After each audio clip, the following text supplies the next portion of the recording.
वहां पर एक छोटे से झगड़े में मेरे बड़े भाई को मेरी आंखों के सामने गोली मार दी गई।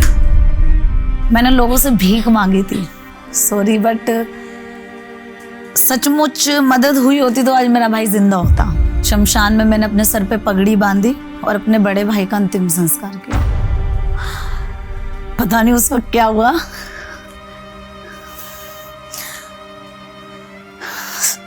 मतलब मैं वो वक्त याद कर रही हूँ तो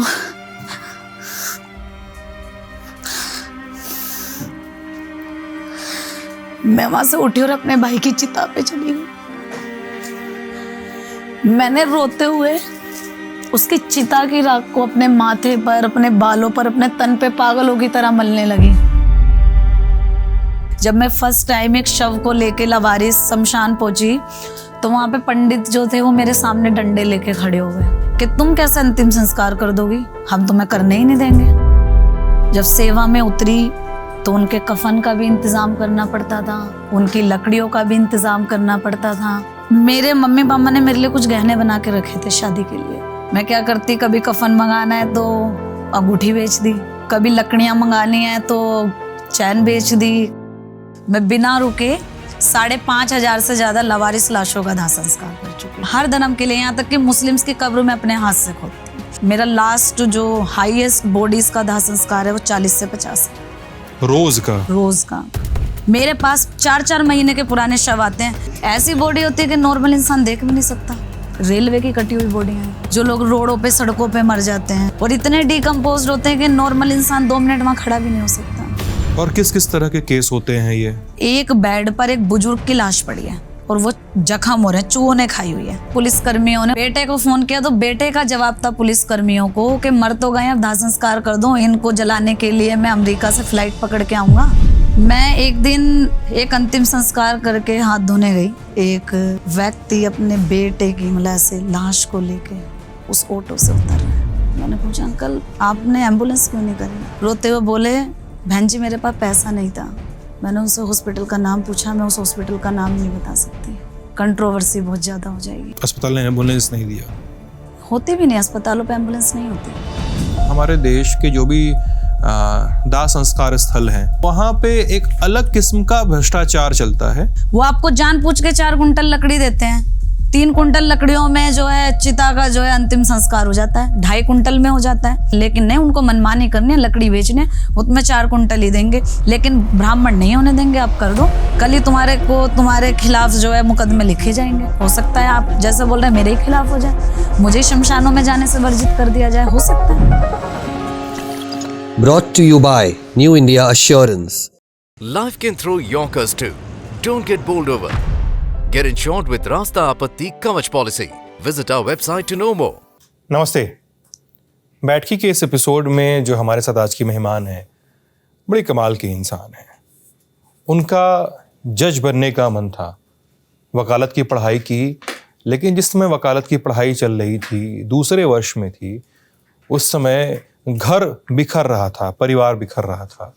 कुछ 1 सालों पहले माँ की ब्रेन हेमरेज से मृत्यु हो चुकी थी, तो सेकेंड ईयर में भाई की गोली मार के हत्या कर दी गई। पिता कोमा में थे तो बेड रिडन थे। भाई का अंतिम संस्कार करने के लिए लोग नहीं थे, शव को कंधा देने के लिए और मुखाग्नि देने के लिए भी लोग नहीं थे। पड़ोसी आगे आए, लेकिन हमारी आज की मेहमान ने कहा कि नहीं, अपने भाई का दाह संस्कार मैं करूंगी।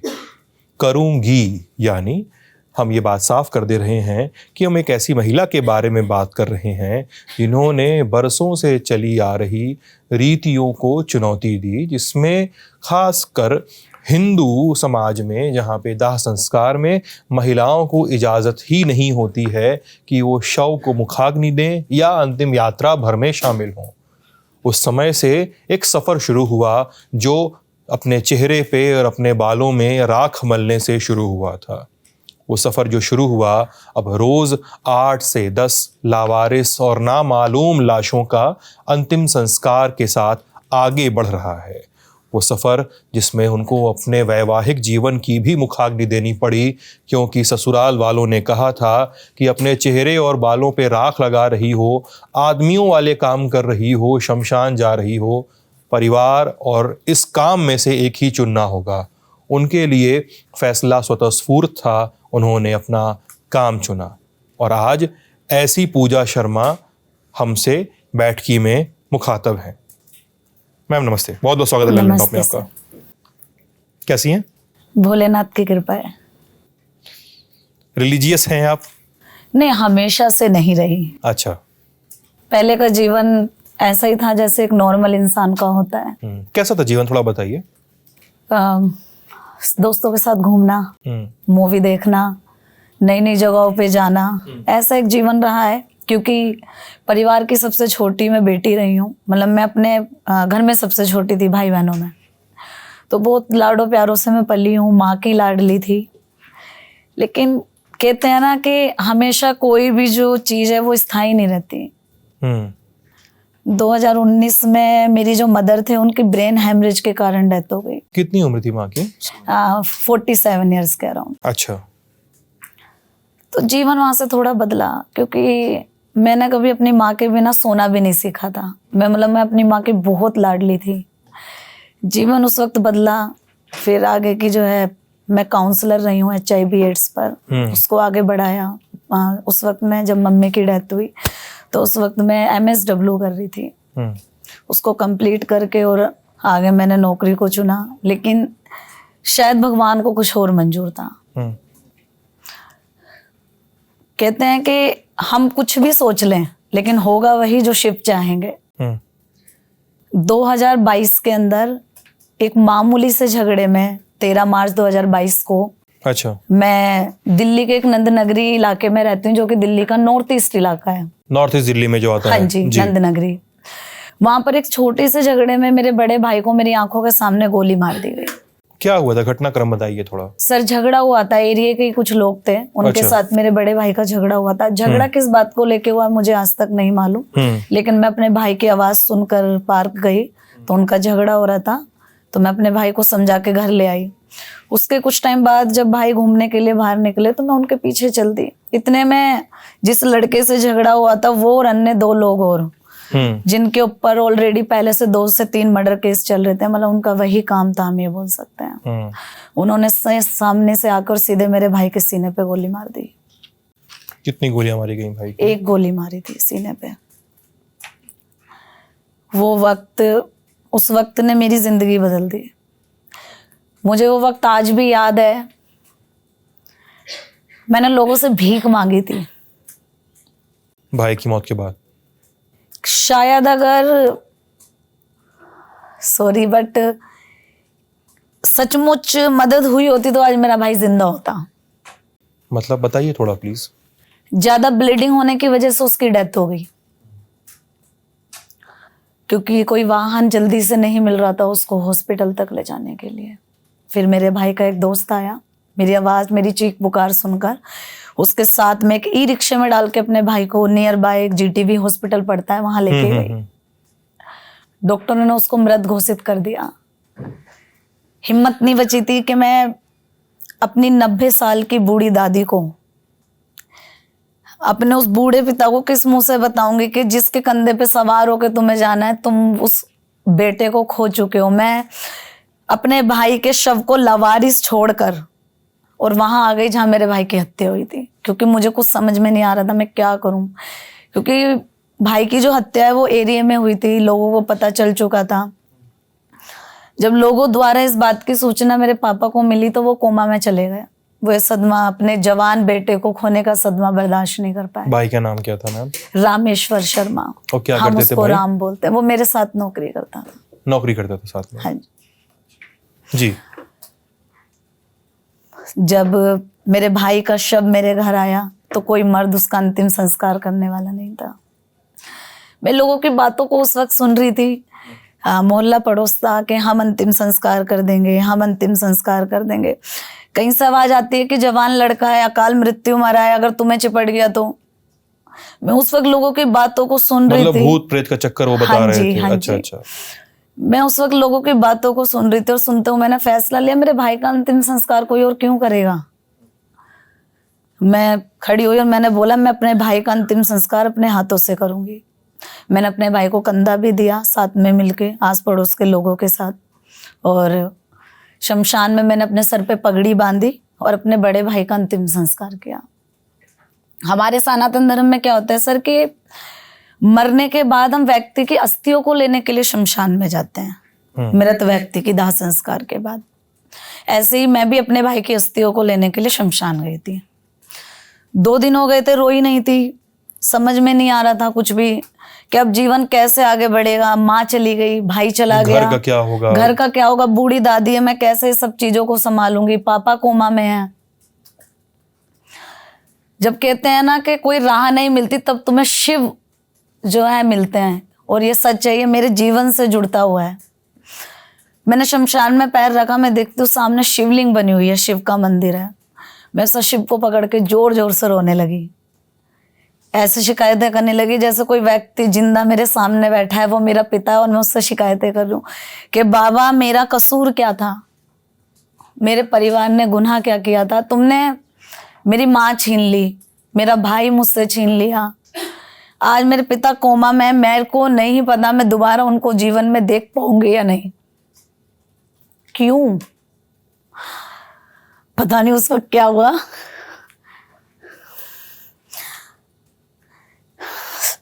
मतलब मैं वो वक्त याद कर रही हूँ तो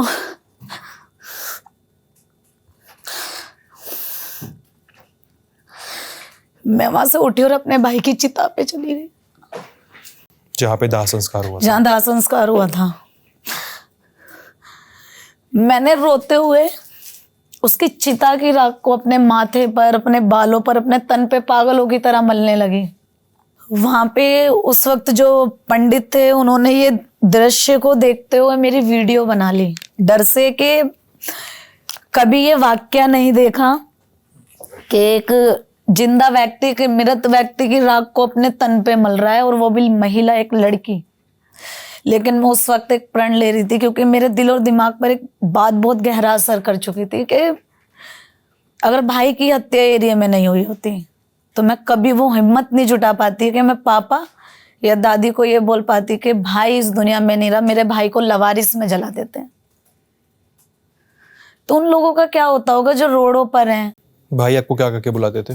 मोटी। मोटी? मेरा पहले वेट बहुत ज्यादा था, मोटी। वो मतलब मेरे भाई से मेरा प्यार बहुत रहा है क्योंकि मैं छोटी थी तो कितना उम्र का डिफरेंस था आप लोगों में? 5 साल का। 5 साल का हमारे अंदर फर्क था, और वहीं से इस सेवा की शुरुआत हुई। ये सेवा सच बताऊं ना तो किसी मजबूत इंसान ने नहीं शुरू करी, वो उस हारी हुई बहन ने शुरू करी जिसकी आंखों के सामने उसके भाई को बेकसूर मौत के घाट उतारा और वो उसको बचा नहीं पाई। वो मन में मलाल था, वो मन के अंदर डर समझ लीजिए, आप मन के अंदर वो दर्द समझ लीजिए कि भाई को लवारिस छोड़ाई। सर वहां से मैंने सेवा की शुरुआत करी। हालांकि ये सेवा इतनी आसान नहीं थी क्योंकि मैं एक मध्यम परिवार की बेटी हूँ जहाँ पे रोज का खाना, रोज का कमाने जैसा एक मंजर था। जब सेवा में उतरी तो उनके कफन का भी इंतजाम करना पड़ता था, उनकी लकड़ियों का भी इंतजाम करना पड़ता था, और जो पूजा में आने वाली सामग्री उनका इंतजाम करना पड़ता था। ये तो खैर चीजें बाद में थी। उससे पहले मुझे, जब मैं फर्स्ट टाइम एक शव को लेके लवारिस शमशान पहुंची तो वहां पे पंडित जो थे वो मेरे सामने डंडे लेके खड़े हो गए कि लड़की नहीं करेगी, कि तुम कैसे अंतिम संस्कार कर दोगी, हम तुम्हें करने ही नहीं देंगे। लड़की जेंडर को लेकर उनका सवाल है। जेंडर को लेके वो कहते हैं कि हमारे धर्म में लड़की तो शमशान में आ ही नहीं सकती। तो मैंने उन्हें बोला मैंने अपने भाई का भी किया है, कि नहीं वो अलग बात है, भाई का किया है तो लवारिस है ना, ऐसे कैसे कर दोगी। मुझे लगा शायद कहीं लिखा होगा, क्योंकि मैं खुद ब्राह्मण परिवार की बेटी हूँ, मैं ब्राह्मण हूँ, तो मुझे लगा शायद किसी धार्मिक किताब में ऐसा लिखा है। मैंने उस दिन दाह संस्कार नहीं करा, उस दिन नहीं किया क्योंकि भीड़ हो चुकी थी। सॉरी मैं इंटरप्ट कर रहा हूँ जी।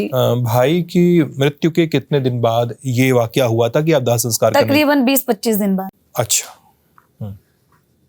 तो मैं घर आ गई क्योंकि गीता या जो मृत चीजों से रिलेटेड जितनी भी चीजें हैं, मृत के बाद की जो जर्नी है वो गरुड़ पुराण में लिखा है। तो मैं उसको इतनी जल्दी तो पढ़ नहीं सकती थी, लेकिन मैंने यूट्यूब पे देखना शुरू करा, गूगल पे सर्च किया। हमारे 4 वेद हैं, चारों वेदों को मिला के 20,000 से ज्यादा मंत्र, कहीं लिखा ही नहीं है कि महिलाएं शमशान में नहीं जा सकती, महिलाएं अंतिम संस्कार नहीं कर सकती। गरुड़ पुराण में तो क्लियर शब्दों में लिखा है कि पहली संतान अंतिम संस्कार कर सकती है, वहां पे बेटा बेटी में कोई उल्लेख नहीं। हाँ, हालांकि उसमें बेटे द्वारा अंतिम संस्कार करने के बहुत से लाभ दिखाए गए हैं, लेकिन वहां भी ये नहीं लिखा कि लड़की अंतिम संस्कार नहीं कर सकती। हाँ जी, नहीं लिखा, नहीं है, नहीं लिखा किसी धार्मिक किताब में। मैंने वहां से ये लड़ाई शुरू कर दी। मैं फिर अंतिम संस्कार करने के लिए शव लेके गई, फिर उन्होंने वही वाक्य दोहराया। मैंने बोला ठीक है, आप मुझे वो धार्मिक किताब दिखा दो जहां लिखा है, मैं आज से जो मैंने प्रण लिया है मैं छोड़ दूंगी, क्योंकि कहीं लिखा ही नहीं था। वो जो पहली जर्नी थी, वहां से ये सेवा मैंने शुरू करी। उसके बाद धीरे धीरे मुझे फाइनेंशियली प्रॉब्लम होने लगी, क्योंकि लोग मुझे उतना नहीं जानते थे। खर्च भी खुद से करना पड़ता होगा, जब भी करना होता होगा। तो मैं क्या करती थी सर, कि मिडिल क्लास फैमिलीज में क्या होता है, आज भी ऐसा है हमारे हिंदुस्तान में, कि जब एक बेटी जन्म लेती है ना, तो माँ बाप उसकी शादी की पहले चिंता करते हैं। तो वो बचपन से ही उसका दहेज जोड़ना, जैसे गहने बनाना, चीजें करना शुरू कर देते हैं। जैसे वो फंड वगैरह करना शुरू करते हैं। में क्या देंगे, दहेज में क्या देंगे। हाँ, ऐसे ही मेरे मम्मी पापा ने मेरे लिए कुछ गहने बना के रखे थे शादी के लिए। मैं क्या करती, कभी कफन मंगाना है तो अंगूठी बेच दी, कभी लकड़ियां मंगानी है तो चैन बेच दी, कभी गले का हार बेच दिया, कभी कड़े बेच दिए। मैं बेचती रहती थी कुछ ना कुछ। मैं धीरे धीरे इस सेवा को, क्योंकि मन में एक जुनून नहीं, मुझे उनके लिए करना है जिनका कोई नहीं है, क्योंकि मैं अपने भाई को लवारिस छोड़ के आई थी। वो दर्द मन में खुद को झंझोड़ रहा था। मैंने सर अपनी माँ की याद में एक छोटा सा वृद्धाश्रम बनवाया था, टीन का बनवाया था छोटा सा। तो मैंने जिससे बनवाया था वो आश्रम में ना, उसके पैसे नहीं दे पाई थी। उसका 1 लाख रुपया मेरे पे जो है कर्ज बकाया था। तो मैं उसको रोज टाइम देती थी, मैं आज दे दूंगी, मैं कल दे दूंगी, ऐसे ऐसे मैं उसको बोलती रहती थी। एक दिन वो मेरे घर आया और मेरे भाई की आखिरी निशानी उस स्कूटी को उठा के ले गया, कि जिस दिन तुम 1 लाख रुपया दे दोगे, वो एक्टिवा थी, भाई की स्कूटी थी, वो उसको उठाकर ले गया, जिस दिन 1 लाख रुपया दे दोगी इस स्कूटी को वापस ले लेना। हाँ। मन बड़ा उदास हुआ। उसी दौरान हमारे ही एरिया में जहाँ मैं रहती हूँ, एक लड़के ने फांसी लगा ली थी, और उसकी जो बहन थी, माँ बाप की उसकी पहले डेथ हो चुकी थी। तीनों बहनों ने उसका शव लेने से मना कर दिया था कि इसने आज तक हमारे लिए कुछ नहीं करा जो हम इसका अंतिम संस्कार करें। अच्छा। वो शव मुझे सौंपा गया, मैं उसका अंतिम संस्कार करते करते और खूब रोने लगी, और रोते हुए अंतिम संस्कार करके शमशान में। ये वही शादरा वाला केस बता रही हैं आप? सर, नंद नगरी के पास। अच्छा, वो 3 बड़ी बहनें जिसकी 23 साल का लड़का। हाँ जी, ठीक है। मैं रोते हुए उसका अंतिम संस्कार करा मैंने, और मैं रोते हुए ही भोलेनाथ के पास चली गई। मैंने कहा बाबा, ये शव और ये सेवा आज आखिरी थी, मैं आज के बाद सेवा नहीं कर पाऊंगी। आपने मेरी माँ के गहने बिकवा दिए, आखिरी निशानी बिकवा दी, मुझे दुख नहीं हुआ, क्योंकि मेरी माँ अपना जीवन जी के गई थी। वो एक नेचुरल डेथ के तहत गई थी, लेकिन मेरे भाई को मारा गया है, मेरे भाई ने अपना जीवन नहीं जिया था। आपने मेरे भाई की आखिरी निशानी भी मुझसे छिनवा दी। और मैं रोकर, और जैसे हम बच्चे होते हैं ना छोटे, घर में पैर पटक के और किसी चीज को बोलकर चले जाते, नहीं मुझे चाहिए, जिद। मैं पैर पटक के घर आके सो गई। लोग कहते हैं भगवान नहीं है, मैं खुद कहती हूँ मुझे नहीं पता भगवान है या नहीं। किस साल की बात है ये मैम? ये 2023 की बात है। 23 की बात है। हाँ जी। मैं घर आके सो गई। मैं सुबह उठकर देखती हूँ कि मेरा जो ऑफिशियल नंबर है, जिसको मैं सोशल मीडिया पे साझा करती हूँ अपनी वीडियो के अंदर, उस पर तकरीबन 1000 से ज्यादा कॉल हैं। मिस कॉल पड़े हुए हैं। मिस कॉलें पड़ी हुई हैं अलग अलग नंबरों से। मेरा डेली रूटीन रहता है, मैं 4-5 बजे सुबह उठती हूँ। अच्छा। मैंने फोन चेक किया, मैंने कहा इतनी कॉलें मुझे कौन कर सकता और क्यों? 1000 कॉलें तक अलग अलग नंबरों से। मैं पार्क घूमने चली गई। घूमते घूमते मैंने इंस्टाग्राम खोला। मैं देखती हूँ कि रातों रात मेरे जो इंस्टाग्राम के फॉलोअर हैं वो 1 लाख से ज़्यादा हो चुके हैं, तकरीबन 1 लाख से ज़्यादा। मेरी एक वीडियो वायरल हो चुकी थी, मैं हर महीने इनकी अस्थियों को लेके हरिद्वार जाती हूँ विसर्जित करने के लिए, पूरे विधि विधान से, अमावस वाले दिन। हर महीने जाते हर हैं? महीने जितने भी मैं दाह संस्कार करती हूँ उनकी अस्थियों को लेके हरिद्वार जाती हूँ, जहाँ मैं पूरे विधि विधान से विसर्जित करती हूँ। वो वीडियो मेरी वायरल हो चुकी है और 10 मिलियन से ज्यादा क्रॉस कर चुकी है। हरिद्वार का वीडियो है वो? हाँ जी। उस दिन के बाद से भोलेनाथ ने मुझे सेवा में तो कभी मुड़ के देखने नहीं दिया, लेकिन फिर कहते हैं ना सर कि राक्षस हर रूप में आते हैं जो तुमको रोकेंगे। एक लड़की थी, बालिक थी, इतनी उम्र नहीं थी उसकी, ऐसे 22-23 साल उम्र रही होगी उसकी। वो 90 से 100% पैरालाइज थी। उसकी माँ की डेथ हो चुकी थी। वो दिल्ली के जो है जहांगीरपुरी इलाके की रहने वाली लड़की थी। हाँ जी। तो उस लड़की के पिता की डेथ हो गई थी। डेथ होने के बाद उसका कोई रिश्तेदार नहीं था या एक्सेप्ट नहीं लोगों ने करा होगा, तो दिल्ली पुलिस और दिल्ली महिला आयोग उस लड़की को लेकर हर जगह घूमे, यहाँ तक कि गुड़गांव शेल्टर होम तक घूमे, क्योंकि वो लड़की जवान थी और वो 90% जो है पैरालाइज थी। उसका जो है डायपर वगैरह भी चेंज करने की काफी प्रॉब्लम थी, डायपर लगता था और उसको नाभि से पाइप लगा हुआ था यूरिन पास आउट करने का। उसको किसी ने नहीं रखा। रात को तकरीबन 1:30 या 2 बजे करीब मेरे पास एक कॉल आता है कि आप पूजा शर्मा, मतलब गुड़गांव से ही कोई रेफरेंस उनको मिला, तो उन्होंने मुझे कॉल करा, आप पूजा शर्मा जी बात कर रहे हैं? मैंने कहा हाँ जी मैम, मैं दिल्ली महिला आयोग के कार्यकर्ता बात कर रही हूँ। ऐसे लड़की है हमारे पास जिसको कोई भी शेल्टर होम रखना नहीं चाह रहा है, क्या आप हमारी मदद कर सकते हैं? मैंने कहा कोई नहीं, आप मेरे पास ले आओ, मैं इस बच्ची को रख लूंगी। मैंने उसे अपने पास रखा सर। मैंने उस लड़की को अपने पास रखा। मैंने अपने हाथों से उसके सूसू पोटी साफ करे, डायपर चेंज करे, जिसका जीता जागता जो है सबूत मेरे पास मौजूद है। लेकिन कहते ना कभी बार लोग तुम्हें परेशान करने के लिए आगे आ जाते हैं। एक दिन हमारे शेल्टर होम में, मैं उस वक्त नहीं थी, मैं एक लवारिस शव का दाह संस्कार करने गई हुई थी, तो एक लेडी आती है उससे मिलने, भावना से। उस वक्त भारती नाम की एक लड़की जो कि हमारे पास रहती है और केयर टेकिंग का भी काम करती है, वो लड़की वहां थी। तो वो मुझे फोन करते हैं, मैम एक महिला आई है, उसका महिला का अंजू या मंजू नाम था, मुझे अभी ठीक से याद नहीं है, वो भावना के कोरे कागज पे साइन ले रही है। मैंने कहा क्यों, मेरी बात कराओ। मैंने उससे बात करी तो वो कहती है मैं इनके मोहल्ले पड़ोस में रहती हूँ, मुझे इनके साइन लेने। मैंने कहा कोरे कागज पे क्यों लेने, आप इसको टाइप करा के लाओ और आपको जो साइन लेने आप लीजिए, आपको कोई मना नहीं है। मैंने उसको भारती को बोला मेरी भावना से बात करो। मैंने कहा भावना आप इस पे साइन करना चाहते हो? उसने मुझे मना कर दिया, नहीं मैम मैं इस पे साइन नहीं करूंगी, जब आप आओगी ना मैं आपको पूरी बात बताऊंगी। मैंने कहा ठीक है, आप नहीं चाहते तो इस पे साइन नहीं होगा। वो महिला मुझे वहां से ये बोलते हुए गई, मतलब भारती को, कि मेरी मैडम ना तुम्हारी मैडम को देख लेगी। ओके। हमने उस चीज को सीरियसली लिया ही नहीं, क्योंकि मैं जानती ही नहीं थी कौन आया क्या आया, मुझे क्या लेना देना, मुझे अपनी सेवा से मतलब है, दैट्स इट। अब मेरी जो किस्मत है शायद उस वक्त मेरा साथ नहीं दे रही थी। अच्छा, क्या हुआ? हुआ ये, उसके कुछ टाइम बाद भावना के पेट में दर्द हुआ और हम भावना को जो है हॉस्पिटल लेकर गए, लोकनायक हॉस्पिटल में। वहां पर उसका अल्ट्रासाउंड वगैरह हुआ और पाइप वगैरह चेंज हुआ। डॉक्टरों ने उसको वापस भेज दिया कि इसको कुछ नहीं, आप ले जाइए। शेल्टर होम में आने के बाद बड़ अमावस थी जून के अंदर, 23 में ही? 2023। हाँ जी। मैं अस्थियां लेकर हरिद्वार गई हुई थी, जिस दौरान भावना के हमारे शेल्टर होम में डेथ हो गई। उसी दिन? उसी दिन, दूसरे दिन मतलब सुबह।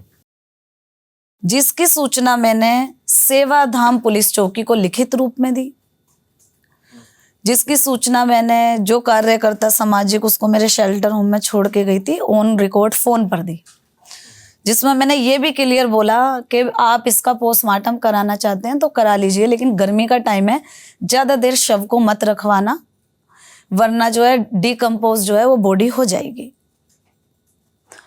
उन्होंने बोला कि आप पुलिस कर्मियों को दे दीजिए, हमारे पास अथॉरिटी नहीं है कि हम इसका पोस्टमार्टम कराएं। पुलिस की अथॉरिटी थी, पुलिस ने भी पोस्टमार्टम कराने के लिए मना कर दिया कि मैडम पोस्टमार्टम तब होता है जब कोई कंप्लेंट की जाए आपके खिलाफ कि आपने मारा है या कुछ भी है। आपने हमें लिखित में दे दिया, हमारे रिकॉर्ड में आ गई, जिसकी रिकॉर्डिंग मेरे पास मौजूद थी। मेरा क्या है, मेरा सैमसंग का फोन है, उसमें ऑटोमेटिकली जो रिकॉर्डिंग्स होती है। अच्छा जी। अब हमने उसका सीधे तौर पे अंतिम संस्कार कर दिया। ठीक है। अंतिम संस्कार कर दिया। उसके कुछ टाइम बाद, 5-7 दिन बाद, या मेरे ख्याल से 3-4 दिन बाद ही उस लेडी का मेरे पास फोन आया, जो साइन लेने आई थी। हाँ जी, कि मुझे भावना से बात करनी है। मैंने कहा आपको बताया नहीं गया? भावना की तो डेथ हो गई, मैंने बताया था वो कार्यकर्ता को, उसने आपको बताया नहीं? अब सर वो तो आई नहीं, एक मैडम है, मैं उनका नाम नहीं लूंगी क्योंकि नहीं, लीजिए, जरूरी है नाम लेना, बताइए। सर वो थोड़ा पॉलिटिकल रहती है, मेरे लिए काफी प्रॉब्लम हो जाएगी। कोई बात नहीं, पॉलिटिकल लोग तो होते ही हैं दुनिया में, उनको काफी पॉलिटिक्स करना बड़ी है। मुश्किल से सर पीछा छूटा है। नहीं, आप तो बता ही दीजिए, पीछा छूटा है मैंने। योगिता बयाना जी। तो उसके ऑफिस से एक लेडी हमारे पास आते हैं, हमारे शेल्टर होम की वीडियो वगैरह बनाकर वो लेके गई, और उस वीडियो के तकरीबन 7-8 दिन बाद राष्ट्रीय महिला आयोग की सदस्य, जिनको शायद इन छोटे मोटे कामों में पढ़ने की टाइम भी नहीं होता, तकरीबन 150 पुलिस कर्मियों के साथ मेरे शेल्टर होम में धड़ धड़ आते हैं। उस वक्त मेरा शेल्टर होम टीन का बना हुआ था, नीचे नॉर्मल एक मिट्टी थी। उस वक्त मेरे पास 8 से 10 महिलाएं रहती थी, बुजुर्ग माताएं। कहती है जब तुम्हारी औकात नहीं है तो तूने ये क्यों चालू करा? ये उनकी वर्डिंग थी, जब तेरी औकात नहीं है तूने क्यों चालू करा? दिल्ली राज्य महिला आयोग से आए थे। राष्ट्रीय महिला आयोग। राष्ट्रीय महिला आयोग से, ठीक है। और मुझसे मेरी जो एनजीओ की डीड थी सर, वो छीन के वो चली गई। थोड़ी देर में मेरे पास डीएम ऑफिस गाजियाबाद की एक गाड़ी आती है, जो मुझे उस गाड़ी के अंदर बिठाकर और डीएम ऑफिस ले जाती है। ओके। उस वक्त डीएम साहब मौजूद नहीं थे। डीएम सर के बिहाफ पे एक लेडी थी, वो उस केस को देख रही थी। तो वहां पर डीएम ऑफिस में एक हॉल था, उसके पीछे एक रूम था, मुझे वहां ले गई। वहां जाके मुझको पूरी बात पता चली कि जो भावना थी उसके नाम जहांगीरपुरी में, और उसके अकाउंट को मिला के तकरीबन 20 से 22 लाख की उसके प्रॉपर्टी थी, जिसको ये लोग जब्त करना चाहते थे। जो उस दिन अगर कोरे कागज पे साइन हो जाते तो वो प्रॉपर्टी और पैसा उनको मिल जाता। एक सेकंड, ये कौन चाहता था प्रॉपर्टी में कब्जा? अंजू जी, जो कि योगिता जी के ऑफिस में काम करती थी। और बाद में पता चला वो उनके सगे मामा की बेटी थी। ओके। मुझे राष्ट्रीय महिला आयोग की जो सदस्य हैं मुझे कहती हैं कि तूने हमारा नुकसान करा है, पैर पकड़ मेरे। मैंने उसके पैर पकड़े। तुझे बनाऊंगी मैं सामाजिक कार्यकर्ता, सील लगवाऊंगी, तुझे तो जेल भेजूंगी। इतनी नॉलेज नहीं थी, कभी ये चीजें देखी नहीं। मैं तो सर रोती रही। मेरे साथ 2 सामाजिक कर्ता और थी, मेरी सुरभि और पायल नाम की, वो भी रोने लगे कि तुम्हें जेल में डालेंगे, ये करेंगे, वो करेंगे। खूब मतलब धमकाया हमें और हम रोने लगे। खूब मैं रोई। फिर वहां से हमें लेकर आ गए हमारे शेल्टर होम में। सर मुझे 3 दिन तक मेरे शेल्टर होम में डीएम और एसडीएम पर दबाव बनाकर, मेरे शेल्टर होम में मेरे फोन छीनकर हम सबके, और मेरे शेल्टर होम में मुझे जो है बंदी बना दिया महिलाओं के साथ। और बाहर तकरीबन 100 से 150 पुलिस वाले बैठे। उस पूरे एरिया में मुझे इतना बदनाम कर दिया गया कि ऐसा लग रहा था जैसे या तो मैंने किसी का रेप करवाया है, या मैं कोई यहाँ पे गलत काम करती हूँ, या फिर मैं कोई आतंकवादी हूँ।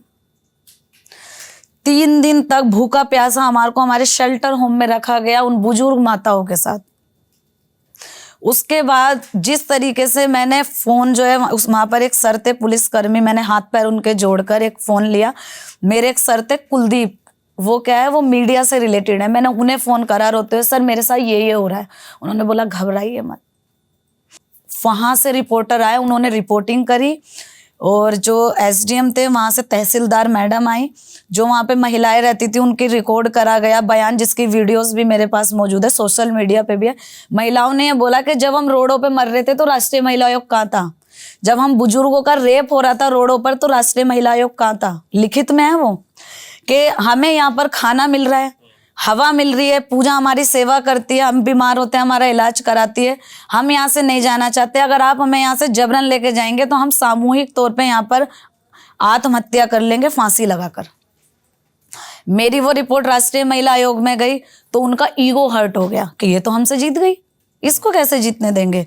मेरी जो डीडीए लेके गए थे सर, इन्होंने रोहिणी के अंदर एक शेल्टर होम चलता है क्रिश्चियनों का, मुझे उसका नाम याद नहीं है अभी। उसका एक जवान महिलाओं को रखने का लाइसेंस होता है, महिला एवं बाल विकास मंत्रालय का। वो उनका लेटर मेरे जो है डिड में लगाकर और मेरे खिलाफ उनसे कंप्लेंट करवा दी। ये आपका पुलिस स्टेशन,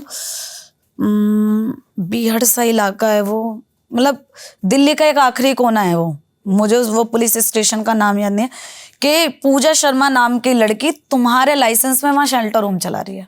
मतलब कितना षड्यंत्र इन्होंने एक नॉर्मल सी मामूली लड़की के साथ चला मिलकर। मेरे पास कॉल आया वहाँ से। अच्छा, मैं किस चीज़ से बची सर, मेरे जो दस्तावेज है ना मेरी वेबसाइट पे मौजूद रहते हैं, मेरी वेबसाइट पे मेरे सारे दस्तावेज हैं। मैं वहाँ गई, नॉर्मल पुलिसकर्मी से मिली, मैं अपने सारे दस्तावेज ले गई। मैंने कहा सर अगर ये लाइसेंस मेरे पास होता तो मेरी वेबसाइट पे होता। उन्होंने छानबीन करी, उन्होंने बोला ये तो है ही नहीं, वो केस खत्म हो गया। उसके बाद फिर इन्होंने पूरी दिल्ली के डीएम, एसडीएम और डीएसपी, एसीपी को कर दिया ये लवारिस लाशों का दाह संस्कार कैसे करती है, ये कैसे कर सकती है। मतलब हर तरीके से मुझे रोकने की कोशिश करी। मेरा साथ दिया एक डीसीपी साहब थे दिल्ली के। उन्होंने मुझे बुलाया, मैंने उन्हें बताया सर मेरे पास जो बॉडी आती है वो पुलिस कर्मियों की हेल्प से आती है, हॉस्पिटल की मदद से आती है, और हर शव का पोस्टमार्टम होता है, पंजीकरण होके आता है, और मेरे साथ पुलिसकर्मी होते हैं। फिर ये दोबारा ये राष्ट्रीय महिला आयोग की जो एक वो थी, जो इनके पीए वगैरह जो होते हैं कुछ, जो इनका काम देखते हैं, लोग फिर पहुंचे उनके पास। उन्होंने बोला कि आज के बाद आप मेरे पास तब आना जब आपके पास इस लड़की के खिलाफ कोई ठोस सबूत हो, मैं इस लड़की को उठा के जेल में डाल दूंगा। दिल्ली पुलिस आपसे बाध्य नहीं है कि आप हमसे इलीगल काम कराइए। आपको शर्म आनी चाहिए कि आप एक 26 साल की लड़की जिनने अपनी माँ खो दी, अपना भाई खो दिया, और वो इतनी बड़ी सेवा अकेले कर रही है, अपना घर गिरवी रख के, मकान दुकान बेचकर, गहने बेचकर, आप उसके ऊपर दबाव बना रहे हो। आपको तो उसका साथ देना चाहिए। ये डीसीपी ने कहा, ये डीसीपी ने बोला उनको। ठीक है। अब देखिए, आप एक मामूली सी लड़की से बचने के लिए राष्ट्रीय महिला आयोग को दिल्ली पुलिस को बुलाना पड़ा अपने ऑफिस में। जब सर मेरा जो पानी सर से ऊपर चला गया, मैं इनके ऑफिस पहुंच गई सारी महिलाओं को लेके। मैंने कहा आप रखो इन्हें, जब आप मेरे पास नहीं रहना चाहते हैं, आप चाहते हैं मैं सेवा छोड़ दूं, आप रखो, फिर राष्ट्रीय महिला आयोग रखे। तो इन्होंने वहां पर दिल्ली पुलिस को फोन कर दिया। मैंने वहां पे कर्मचारियों से पूछा मैं मर्द हूं, मैं मर्द हूं, आप बताइए मैं मर्द हूं। मैंने पुलिस वालों से बोला आप मुझे लिख कर दे दीजिए कि राष्ट्रीय महिला आयोग में एक महिला की सुनवाई नहीं है, तो मैं यहाँ बिल्कुल नहीं आऊंगी, मैं कोर्ट में जाऊंगी, मैं अपने राष्ट्रपति के पास जाऊंगी, क्योंकि ये तो पॉलिटिकल खेल रहे मेरे साथ। इन्होंने तो दिल्ली महिला आयोग और राष्ट्रीय महिला आयोग के, आम आदमी पार्टी और उसके बीच में मुझे फंसा लिया बेमतलब में, बेकसूर। ये तो अपनी पॉलिटिक्स में मुझे दबा रहे अपने पैसों के लालच। मतलब आम आदमी पार्टी, बीजेपी, ये राष्ट्रीय महिला आयोग, राज्य महिला आयोग, इसके बीच में आपस रही थी, मुझे फंसा दिया। और ये 22 लाख का गेम ये लोग आपस में कर रहे हैं। अरे तुम्हें लेना था तुम तभी उससे ले लेते, लड़की से। मेरे शेल्टर होम में क्यों भिजवाया भैया? चाहे वो तुम लेते या वो लेते, मुझे क्या लेना देना था उन चीजों से? मैं तो अपना सब कुछ बेच चुकी थी।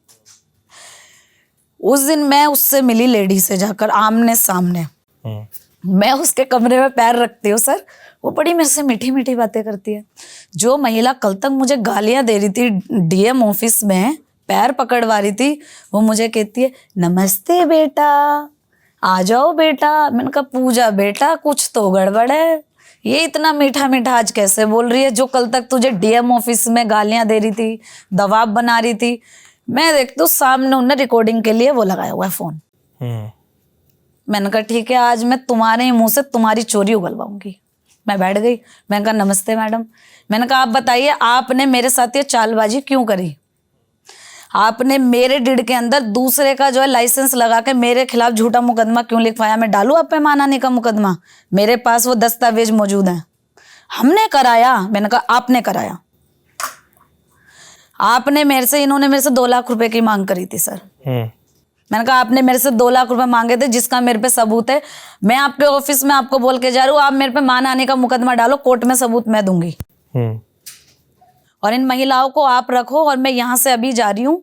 इन सब महिलाओं को आप अपने घर में पनाह दोगी, क्योंकि आप राष्ट्रीय महिला आयोग में सदस्य हो और आप महिलाओं के हित के लिए काम कर रहे हो, और एक महिला को हम मानसिक रूप से टॉर्चर कर रहे हो। तभी ये सर दबे। मैंने इन्हें बोला, मैंने कहा उस दिन मैं इसलिए रोई थी, उस दिन आपके सामने इसलिए दबी थी क्योंकि मुझे पता नहीं था मैं आपसे ज्यादा पढ़ी लिखी हूँ। तो पता है मैडम मुझे क्या कहती है? हमें सिर्फ एक बात का घमंड है, ऐसी वो मतलब इसी तरीके से बोली, एक हम कभी मरेंगे नहीं, एक हम कभी झुकेंगे नहीं। मैंने कहा सेम लाइन रावण ने बोली थी। रावण को बहुत घमंड था। मैंने कहा रावण को यही घमंड था कि मैं कभी मरूंगा नहीं और राम के सामने झुकूंगा नहीं। मैंने कहा देखो उसकी लंका में आग लगा दी एक मामूली से वानर ने, जिसे हनुमान जी के नाम से जाना जाता है। मैं कहा मैडम इस वक्त वो रावण तुम हो और वो हनुमान जी मैं हूं। मैंने कहा अब आप आज के बाद मुझे छेड़ कर देखना, मैं सारे सबूतों के साथ कोर्ट में जाऊंगी, क्योंकि आप संविधान से ऊपर नहीं है और मैंने खुद LLB करी हुई है। उस दिन सर मेरा उनसे पीछा छूटा, भोलेनाथ ने मेरा पीछा छुड़वाया और आज मैं बिना रुके 5,500 से ज्यादा लवारिस लाशों का दाह संस्कार कर चुकी हूँ। 5,500 से ज्यादा? 5,500 से ज्यादा, हर धर्म के लिए, यहाँ तक कि मुस्लिम्स की कब्र में अपने हाथ से खोदती हूँ। एक वाक्य और बताती हूँ, बड़ा दिलचस्प है। मैं एक मुस्लिम बॉडी को लेकर कब्रिस्तान पहुंची, मौलाना जी आ गए, मैंने उनको बुलाया। वो इनकी में वहाँ मुस्लिम्स में क्या होता है, गुसल होता है एक, गुसल के पश्चात फिर आप कोई मुस्लिम होगा उनसे पूछना, गुसल होता है और गुसल के बाद जो है मौलाना जी आखिरी नमाज पढ़ने आते हैं। तो मैंने ऐसी उनके धर्म के अकॉर्डिंग किया, मैंने गुसल करवाई। गुसल के बाद मैंने बोला कि वो मौलाना जी को बुलवा लो आप। वो आए, कौन है, उन्होंने देखा आपने कैसे यहाँ पे कब्रिस्तान में पैर रख दिया, महिलाएं नहीं आ सकती हमारे मजहब में। मैंने कहा हे भगवान, फिर इनसे लड़ना पड़ेगा। अब तो मुझे उर्दू भी नहीं आती, कुरान कहाँ से पढ़ूं। मैंने फिर भी कॉन्फिडेंस में आके मैंने कहा कुरान में लिखा है? कह रहे नहीं। मैंने कहा क्या लिखा है? कहते हैं वहां लिखा है महिलाओं से मेहनत का काम नहीं करा सकते। मैंने कहा बच्चे को पैदा कराते हो, उससे मेहनत का कोई काम है? मैंने कहा मैं इसे दफना के जाऊंगी और तुम मुझे रोक नहीं सकते। आप यकीन कीजिए सेम कब्रिस्तान में मैं 300 से ज्यादा लवारिस मृत मुस्लिम शवों को दफन कर चुकी हूँ। कौन सा ऐसा धर्म है पूजा जी जहाँ पे आपने धर्माधिकारियों से दुश्मनी न पाली हो? क्रिश्चियन धर्म। अच्छा, वो बचा हुआ है अभी? वो बचा हुआ है, उसमें नहीं हुआ।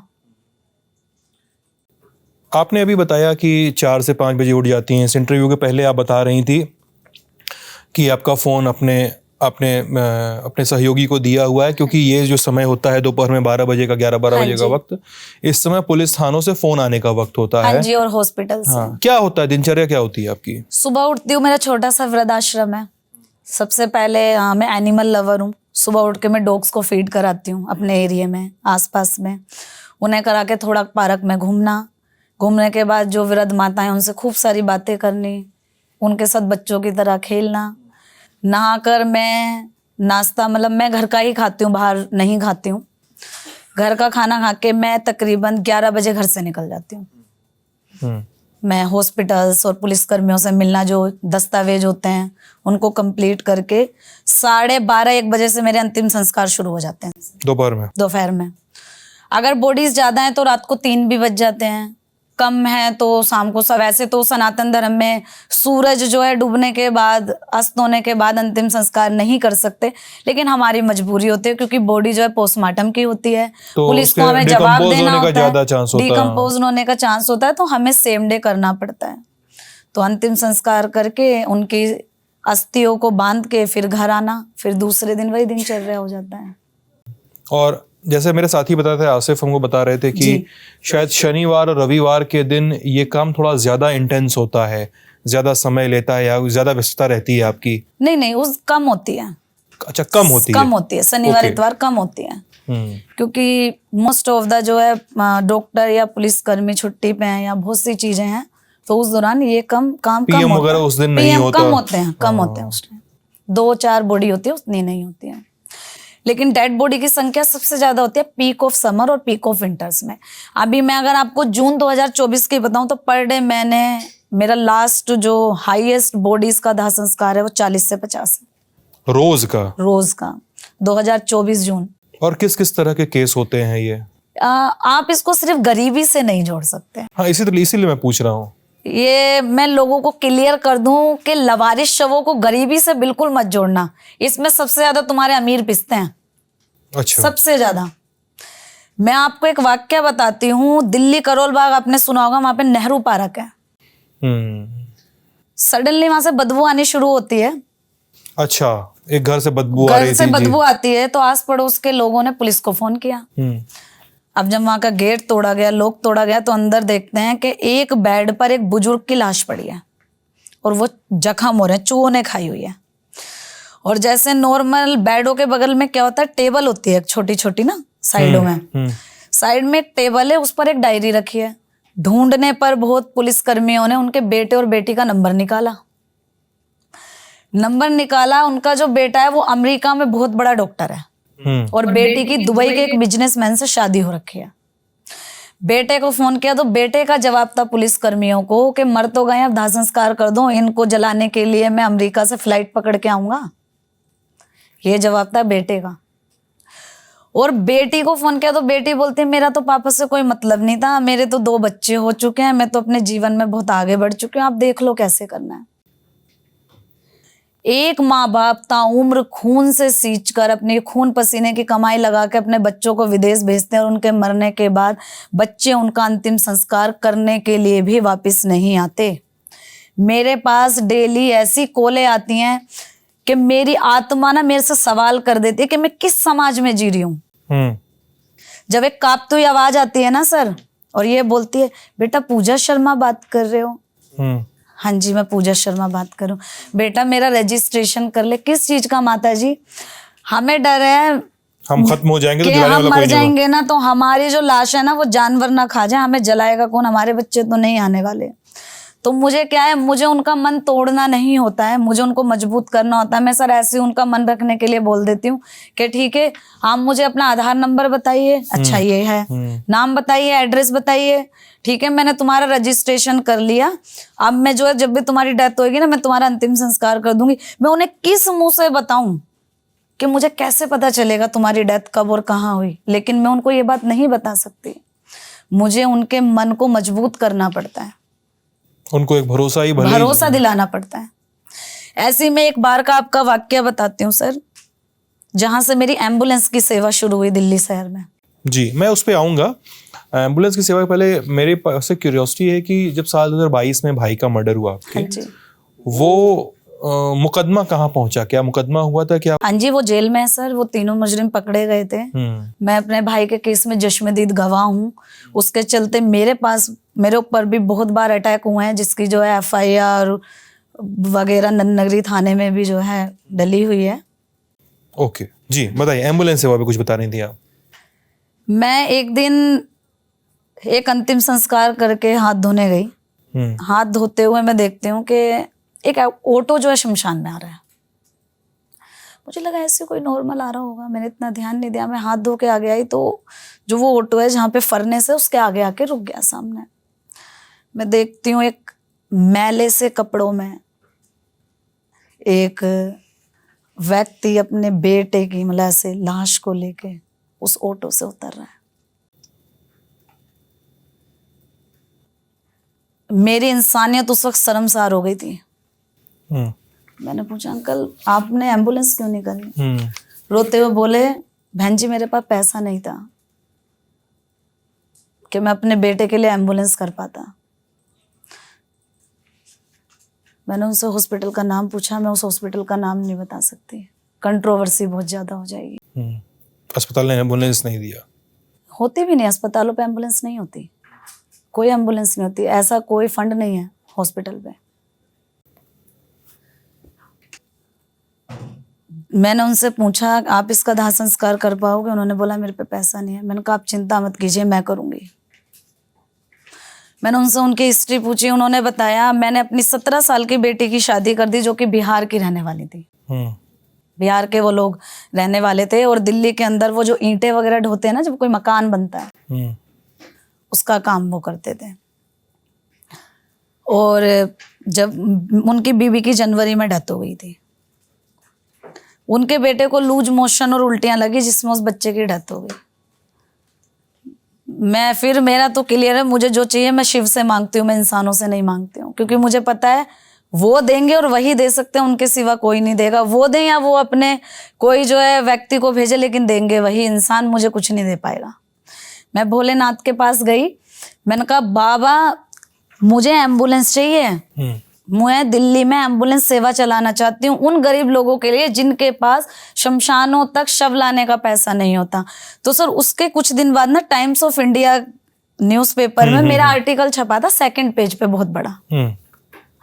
देखा तो बहुत से डीएम और एसडीएम ने होगा, लेकिन कहते हैं कि एक आईएएस ऑफिसर बनने के बाद इंसानियत किसी किसी में जागरूक मतलब रहती है, बची रहती है। बागपत के एक डीएम थे जितेंद्र प्रताप सिंह जी, उस दौरान 2024 में। तो वो मेरे पास, उन्होंने मेरा आर्टिकल पढ़ा और मुझे कॉल करा कि बेटा कहाँ रहते हो। मैंने कहा सर मैं नंदनगरी में रहती हूँ, मुझे अपनी लोकेशन भेजो। मैंने उनको लोकेशन भेज दी। तब तक मुझे नहीं पता था वो कौन है, मतलब उन्होंने नॉर्मल कॉल करी। तो फिर उन्होंने, मैं इवनिंग में अपने घर पर ही थी, उन्होंने मुझे फोन करा कि बेटा मैं तुम्हारे एरिया में आ गया हूँ, कहाँ? तो मैं देखती हूँ एक बहुत सी बड़ी गाड़ी और वो नीली लाल बत्ती चल रही है, बत्ती जलती हुई आ रही है और उनके आगे पुलिस वाले चल रहे हैं। मतलब 2 वो मेरे से मिलने आए, कहते मैं तो ये देखने आया था ये लड़की भूत है या लड़की है। एक लड़की इतना बड़ा कार्य कर सकती है, मैं सोच नहीं सकता, और इतनी कम उम्र में। फिर वो मेरी झुग्गी में छोटे से घर में मेरे पास बैठे, मुझे कहते हैं आपको क्या चाहिए? मैंने कहा सर मुझे एम्बुलेंस दिला दो। मैंने ये वाक्य उनको सुनाया। उन्होंने मेरे सर पे हाथ रखा कि चिंता मत करो। तो उन्होंने लोकल लोगों के साथ मिलके 1 हफ्ते में मुझे एम्बुलेंस भिजवा दी थी। वहां से ये सेवा की शुरुआत हुई। आज मेरे पे 3 एम्बुलेंस है। 2 एम्बुलेंस लोकल दिल्ली में चलती है और 1 एम्बुलेंस हमारी चलती है जो लोग दिल्ली, एक जैसे मेट्रो सिटी है, यहाँ लोग इलाज कराने के लिए आते हैं दूर से, छोटे छोटे टाउन से। एक मेरी एम्बुलेंस चलती है दिल्ली से बिहार, झारखंड, उत्तर प्रदेश। मैं उनके गांव तक उन गरीब लोगों के शवों को पहुंचाती हूँ। मैं अब तक 500 से ज्यादा शवों को उनके घर तक पहुंचा चुकी हूँ, फ्री ऑफ कॉस्ट। उनसे किसी तरीके का कोई चार्ज नहीं लिया जाता है सर। तो ये बताइए पूजा जी कि काम तो बड़ा बेमिसाल कर रही हैं आप, और अगर आप आपके दावे के आधार पे कहें तो बहुत सारी मुश्किलातों का भी सामना करना पड़ रहा है जी। फिर आपकी एक संस्था है ब्राइट द सोल फाउंडेशन। हाँ जी। इसमें संस्था में कितने लोग हैं? क्योंकि ये ऑपरेशन इतना इंटेंस है, इसमें मैन पावर भी लग रहा है। एम्बुलेंस चलेगा तो कम से कम एम्बुलेंस का रखरखाव और फ्यूल का खर्चा होगा। फर्नेस का तो कोई चार्ज नहीं होता है शमशान में। लकड़ियों होती है। हाँ, लकड़ियों से अगर आप दाह संस्कार करते हैं तो आपको एक पैसा चुकाना पड़ता है वहां पे। कम से कम लकड़ी का मूल्य तो चुकाते ही हैं आप। और जो मतलब हमारे यहाँ बनारस में उसको टिकटी कहते हैं, जिस अर्थी पे लाश को ले जाते हैं, आपका एक बेसिक मूल्य उसका चुकाते हैं। ये पूरे ऑपरेशन का एक खर्च होता होगा। आपने बताया कि आपने एक समय तक गहने बेचे। अभी क्या ऐसा कोई फाइनेंशियल सपोर्ट सिस्टम है, या लोगों की फिलैंथ्रोपी या लोगों के दान, आपके संस्था को दिए गए पैसे, इनसे चल रहा है? क्या है तो तरीका क्या है? सर सरकारी फंड तो हमारे पास कोई नहीं है। और मैं चाहती भी नहीं हूँ, क्योंकि ये आम लोगों की सेवा है। मैं चाहती हूँ आम लोग आगे आएं और इस आम सी सेवा में मेरा सहयोग करें। ये इंटरव्यू बाहर आएगा तो सरकार तो देगी भी नहीं। ठीक है, हाँ बताइए।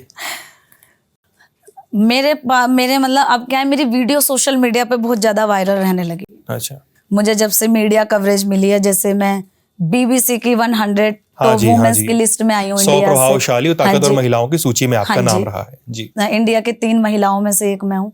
उसके बाद से मुझे काफी मीडिया वालों ने छापा, अखबारों में आई मैं, और मैं सोशल मीडिया पे काफी मेरी वीडियोस अब यूट्यूब, इंस्टाग्राम और फेसबुक पे वायरल रहती है। तो मुझे 10, 20, 100, 50 के रूप में दान मिलता है। मेरे तीनों प्लेटफॉर्म्स को मिला के 1 मिलियन लोग मुझे फॉलो करते हैं, जो मुझे 10, 20, 100, 50 के रूप में फंड देते हैं, जिससे ये सेवा चलती है। मेरे स्टाफ की बात करें तो 3 मेरे पास ड्राइवर हैं। तो 3 एम्बुलेंस चलाते हैं? 3 एम्बुलेंस चलाते हैं, और 3 मेरे पास लड़कियों का स्टाफ है। मेरा वृद्धाश्रम देखना, माताओं को जो हॉस्पिटल तक इलाज के लिए लेकर जाना। लेकिन शमशान की सेवा मैं अकेले करती हूँ, क्योंकि वो लोग डरते हैं। मतलब आप जानते हैं कि लड़कियां मोस्ट ऑफ द शमशानों में जाने से डरती हैं। शमशान पे हमारे साथ सरकारी स्टाफ होता है, एमसीडी अपना स्टाफ देता है, कई बार पुलिस कर्मी होते हैं। मोर्चरियों में जब हॉस्पिटल्स में शव रखे जाते हैं, वहां भी सरकारी स्टाफ होता है। तो वहां पर कोई इस तरीके की प्रॉब्लम नहीं होती है सर। एक किस्सा पता नहीं कितना सहज होंगी, आपके शादी से जुड़ा हुआ है। हाँ जी, बताएं थोड़ा उसके बारे में अगर सहज है। मेरी लव मैरिज होने वाली थी, मेरी सगाई हो गई थी। कब की बात है? ये 2022 की बात है। अच्छा। बताइए। जी। तो जैसे मेरे जिससे शादी होने वाली थी, उनको जब पता चला मैं ऐसे ऐसे शमशानों में लाशों का दाह संस्कार कर रही हूँ, तो उन्होंने एक दिन मुझे सडनली कॉल किया, कहाँ हूँ? मैंने बोला शमशान में हूँ। कि क्या हुआ? मैंने कहा मैं दाह संस्कार करूँ। अच्छा किस शमशान में हूँ? मैंने कहा मैं यहाँ हूँ। कि लोकेशन भेजो, वो आए। तो मैं दाह संस्कार करके निकल रही थी, तो बोलते हैं भाई ऐसे तो नहीं चल पाएगा। मैं अपने परिवार और गांव को कैसे जवाब दूंगा कि मैं जिससे शादी करने वाला हूँ वो मुर्दों को जला रही है, शमशानों में भटक रही है, वो तो अघोरी बन गई है। उन्होंने बड़ा प्यारा सा मुझे नाम दिया, चंडाल का। चंडाल बन गई है। एक चीज चुननी पड़ेगी, या तो सेवा चुन लो या शादी चुन लो। मैंने भोलेनाथ की तरफ देखा, लंबी सांस ली, मैंने कहा तुम अपनी शादी अपने पास रखो, मैं तो सेवा चुनूंगी। मैंने शादी तोड़ के और इस सेवा को चुना, और मैं बिना रुके आज इस सेवा को कर रही हूँ। मेरे पास मतलब अलग अलग तरीके के सवाल हैं। मैं लेकिन ज़्यादा एम्फेसिस चाहता हूँ कि जैसे मैंने ये सुना भी है और देखा भी है कि जो हमारे देश के जो भी दाह संस्कार स्थल हैं, शमशान घाट ही कह लें उन्हें, तो वहाँ पे एक अलग किस्म का भ्रष्टाचार चलता है। हाँ जी। और एक अलग किस्म की गैंगबाजी चलती है, अगर मैं गलत नहीं हूं तो। बिल्कुल सही बोल रहे हैं। ठीक है, जैसे मैंने इस तरह की चीजें नोटिस की हैं और मेरी नजर में है कि लकड़ी बेचने वाले का एक सिंडिकेट है। हाँ जी। लकड़ी बेचने वाला कुछ चिताओं को कंट्रोल करेगा, वहां पर पुलिस की बदमाशियां हैं। मतलब मैं शहर का नाम लूंगा तो वहां की पुलिस मेरे खिलाफ केस करेगी, हो सकता है, लेकिन मैंने कई शहरों में पुलिस वालों को देखा है जी। वो किसी की जलती चिता पे लावारिस लाश को ला के रख के चले जाते हैं। मैंने ये देखा है। नहीं, झूठ बात है। अरे मैंने देखा है भाई। आपने देखा, लेकिन दिल्ली में ऐसा नहीं है। हाँ, तो आप दिल्ली पुलिस से मत झगड़ा मोल लीजिए। है नहीं सर, सच में नहीं है। लेकिन मैं आपसे जानना चाह रहा हूँ इस सवाल के बहाने और इस रीडिंग के बहाने जी, कि शमशान की स्थितियां क्या है, जिस सिंडिकेट, जिस गैंगबाजी, जिस भ्रष्टाचार और जिन बदमाशियों की बात कर रहे हैं, जिस भी लेवल की, किसी की स्तर की भी हो, उनके बारे में पूजा शर्मा का नोटिस क्या है? जो सिंडिकेट आप बता रहे हैं, लकड़ियां, शमशान, ये बिल्कुल सच है। दिल्ली के शमशानों में जो कि प्राइवेट संस्थानों के पास हैं, वो अगर शुद्ध हिंदी में, अगर भारतीय लहजे और लैंग्वेज में मैं अगर मुहावरे में आपको जवाब दूं, जैसा गाल वैसा चांटा। वो कपड़ा देखते हैं बंदे का कैसा है, उस हिसाब से उस लकड़ी के रेट को बेचते हैं। एक वारिस बॉडी पर, लवारिस बॉडी का 10% ही होता है कि लकड़ियों से अंतिम संस्कार हो। वो भी हमारे जैसे जो लोग हैं, जिनके पास थोड़ा बहुत आधार है, वो कर पाते हैं। लेकिन इतना गंदा माहौल शमशानों में बनाया हुआ है कि मुझे लगता है कि लोगों को शायद मुक्ति भी नहीं मिलती होगी। बताइए थोड़ा। अधिकतर जो शमशानों पे जो पुराने पंडित हैं, बड़े शमशान घाट हैं, वहां तो फिर भी जो है पुराने पंडित, जैसे ब्राह्मण महासभा के जो पंडित हैं वो हैं, जिन्हें मंत्र आते हैं। लेकिन अगर आप छोटे शमशानों पे जाएंगे ना, तो वो गायत्री मंत्र में पूरा जो है अंतिम संस्कार करा देते हैं, जिससे मुक्ति ही नहीं है सनातन धर्म में। उनके खिलाफ आप आवाज ही नहीं उठा सकते, उन्हें मंत्र ही नहीं आते ठीक से। वो अपने मन चाहा लहजे में जो है लकड़ियां आपको बेच देंगे। अब जरूरी नहीं है कि तुम 4 कुंटल ही लकड़ी लीजिए। मैं आपको बता रहा हूं, मेरे 3 साल के एक्सपीरियंस से, वो आपको जानबूझ के 4 कुंटल लकड़ी देते हैं। 3 कुंटल लकड़ियों में जो है चिता का जो है अंतिम संस्कार हो जाता है, 2.5 कुंटल में हो जाता है। भाई किसी बॉडी की भारी शरीर है तभी तो 4 कुंटल लोगे, लेकिन नहीं, उनको मनमानी करनी है, लकड़ी बेचने, वो तुम्हें 4 कुंटल ही देंगे। दूसरा ये, कितने शमशानों पे मैंने खुद बात करी थी कि मैं CSR के अंदर एक बड़े उससे बात करके मैं यहाँ पे इलेक्ट्रिक और CNG फर्नेस लगा दूं, तो वो लोगों को ये भड़काते हैं कि अगर तुम मशीनरी से अंतिम संस्कार करोगे ना, मेरे खिलाफ भड़का देते हैं। आप कमेंट्स मेरे पढ़ेंगे, उसमें लिखा होता है कि ये तो इलेक्ट्रिक और CNG कर रही है, इन्हें मुक्ति नहीं मिलेगी। भाई कौन सी धार्मिक किताब में लिखा है, आप बताइए? कौन सी धर्म की किताब कहती है कि लकड़ी से ही मुक्ति है? भाई जो मर गया, जो व्यक्ति मर गया, उसका अंतिम संस्कार, उसका लास्ट राइट है, वो तुम्हें करना पड़ेगा। परंतु ये कहाँ लिखा है कि तुम लकड़ियों की आहुति दोगे? जो लोग जी रहे हैं, तुम्हारे दिल्ली के अंदर या तुम अन्य किसी भी जगह चले जाओ, पोल्यूशन का लेवल हाईएस्ट है। उसका मैं पूरा कारण नहीं, लेकिन एक कारण ये भी मैं बोल सकती हूँ। अगर हम उसको सीएनजी या इलेक्ट्रिक पे आ जाएंगे तो मुझे लगता है कि काफी हद तक हम इस चीज पे कंट्रोल कर सकते हैं, लेकिन ब्राह्मण नहीं होने देंगे। आप कर दो, कल ही तुम्हारे खिलाफ जो है मुकदमे लिखे जाएंगे। हो सकता है आप जैसे बोल रहे हैं मेरे ही खिलाफ हो जाए, मुझे शमशानों में जाने से वर्जित कर दिया जाए, हो सकता है। भड़काया जाता है लोगों को। मैं तो लोगों को बोलना चाहती हूँ कि इलेक्ट्रिक और सीएनजी पे आओ। अगर आपने अपने पूरी जिंदगी में 300 पेड़ नहीं लगाए, मैं तो कहती हूँ कि मैं अपने देश के प्रधानमंत्री से गुहार करती हूँ, मैं डीएम एसडीएम से गुहार करती हूँ जो इन चीजों को कंट्रोल करते हैं, कि आप ये कानून बना दो। अगर एक व्यक्ति ने अपने जीवन में 300 पेड़ नहीं लगाए, उसको लकड़ियों से अंतिम संस्कार करने का अधिकार ही नहीं है। सर, मैं इस बात की गारंटी ले रही हूँ यहाँ बैठ के, अगर आपने अपनी जिंदगी में 10 पेड़ लगा दिए ना, तो आप लिख कर जाओगे कि मैं मरूं तो ये पेड़ मत काटना। देख लीजिए आप लगा के। क्यों लगाने का मतलब नहीं है लगा के और घर बैठ गए, वो मेहनत करके तुम्हें बड़ा करना है। जब तुम उसे बच्चे की तरह पाल के बड़ा कर दोगे ना, तो तुम्हारा दिल ही नहीं चाहेगा कि तुम उस पेड़ को काट दो। ठीक है, आप मतलब आपने जो पंडों के लेवल का क्या कहते हैं उसको, हिंदी में शब्द नहीं ध्यान आ रहा है, लेकिन बदमाशियां हैं, है बिल्कुल शैतानियां हैं, उसको आप पॉइंट आउट कर रही हैं। लकड़ी के ठेकेदारों की शैतानियों को पॉइंट आउट कर रही हैं। लेकिन दिल्ली में हर जगह तो आप पहुंच नहीं पाती होंगी। दिल्ली में लावारिस मृत्यु पाने वाले लोगों की संख्या बहुत ज्यादा है जी। जहां पे आप नहीं पहुंच पाती और जहां पे कोई भी नहीं पहुंच पाता है, और भी दूसरे संस्थान या दूसरे सामाजिक कार्यकर्ता नहीं पहुंच पाते, उन लाशों के साथ क्या होता है? पुलिस करती है सर, पुलिस करती है। और मैं आपको एक चीज और बता दूं कि अगर आप कोर्ट का आदेश देखेंगे ना, तो 72 घंटे में पुलिस किसी बॉडी को, शव को लावारिस घोषित करके दाह संस्कार कर सकती है। लेकिन फिर भी 72 घंटे में शिनाख्त ना हो, आप पढ़ सकते हैं, आदेश है, कोर्ट का आदेश है, लेकिन फिर भी पुलिस उसका 1 से 2 महीने वेट करती है कि परिवार मिल जाए। मेरे पास 4-4 महीने के पुराने शव आते हैं कि बहन जी नहीं मिला तो फिर करना पड़ा। और किन किन स्थितियों में होते हैं जो लावारिस शव मिलते हैं? ऐसी बॉडी होती है कि नॉर्मल इंसान देख भी नहीं सकता। रेलवे की कटी हुई बॉडियां हैं, जो ट्रेन से कट जाते हैं, और जो लोग रोडों पे सड़कों पे मर जाते हैं, वो लोग जो अपने परिवारजन के शव को पैसों के अभाव में आके हॉस्पिटल में छोड़ के भाग जाते हैं। बहुत से ऐसे शव होते हैं और इतने डिकम्पोज्ड होते हैं कि नॉर्मल इंसान 2 मिनट वहां खड़ा भी नहीं हो सकता। मुझे ऐसा लगता है सर, जैसा कि अभी आपने पुलिसकर्मियों पे भी बताया, देखो मैं दूसरे स्टेट से इतना मिली नहीं हूँ, मेरा उतना एक्सपीरियंस नहीं है, लेकिन मैं दिल्ली में गारंटी ले सकती हूँ कि दिल्ली पुलिस जो है धर्म पर भी बहुत अच्छे से कार्य करती है। अगर मुस्लिम है तो मुझे तुरंत बताएंगे मुस्लिम है, क्रिश्चियन है, मैडम धर्म पता कर लें पोस्टमार्टम में फिर बताएंगे। और बहुत अच्छे तरीके से जो है उनका दाह संस्कार होता है। यहाँ तक कि मुझे तो दिल्ली के कुछ थाने फंड भी देते हैं, काफी एसएचओ हैं, डीसीपी हैं जो मुझे फंड देते हैं इन लाशों के अंतिम संस्कार में सर। तो मैं उन्हें गलत कभी नहीं ठहरा सकती, क्योंकि जिन चीजों को मैंने अपनी आंखों से नहीं देखा उस पर मैं कोई टिप्पणी नहीं करूंगी कि भाई चिता पे जो है जलती हुई चिता पे लावारिस छोड़ दिया। मैं नहीं मानती ऐसा हो सकता। मैंने देखा, बनारस में देखा। नहीं, मैंने बोला आपने देखा, मैंने नहीं देखा। दिल्ली में मैंने ये चीजें नहीं देखी। जितनी जो है मजबूती के साथ दिल्ली पुलिस काम करती है, मैंने नहीं देखा कि कोई स्टेट की पुलिस करती होगी सर।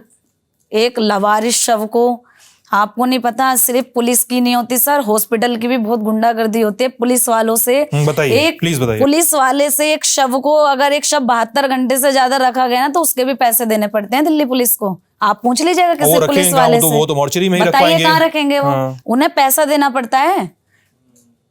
दिल्ली पुलिस मोर्चरी में पैसा देगी। अगर 72 घंटे से ज्यादा शव रखा गया, बताए अपने घर लेके जाएगा पुलिस वाला? डेड बॉडी कहाँ लेके जाएगा? मोर्चरी में रखी जाएगी, मोर्चरी में रखी जाएगी, नहीं रखी जाएगी। कई बार जून के अंदर इतना बुरा हाल था कि शवों को ना बाहर फेंक दिया गया था, निकाल के बाहर कर दिया गया था। ये लाइनें लगी हुई थी। आप न्यूज चैनल देखिए ना, जून महीने के 2024 में कहाँ से इतनी बॉडीज आई। क्या करेगी पुलिस? अपने छतों पे जलाएगी, अपने घर लेके जाएगी, कहाँ लेके जाएगी? या तो उनको जो है इस दुख से जो है निजात दिलाई जाए।